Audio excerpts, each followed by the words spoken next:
Now at 5:30, sheltering Skid Row, a federal judge issues an ultimatum for the county and the city of LA to take the homeless off the streets. The order calls for Skid Row to be cleared out and the homeless taken care of by fall. But as Cádiz Klemack now tells us, there is a bit of a pushback from Mayor Eric Garcetti, who says the order would slow down progress. I would say stay out of our way.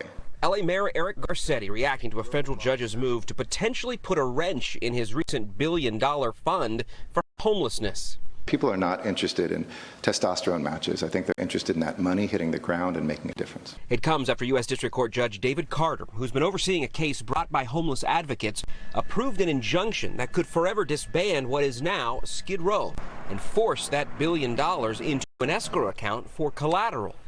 The judge's order will force city and county leaders to offer single women and unaccompanied children on Skid Row a roof over their heads within 90 days. The same for families on Skid Row within 120 days, and everyone else in the 54 square block area by October 18th.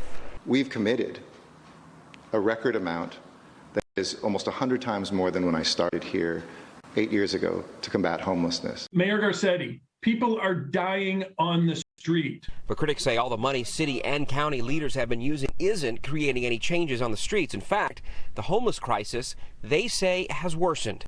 Paul Webster is with the nonprofit Hope Street Coalition, but was the senior policy advisor on homelessness for former Secretary of Housing Ben Carson, who toured Skid Row in 2019. This is not about whose ego is larger. This is about the appropriate response to people suffering, dying, decompensating, and too sick to provide for themselves on the street.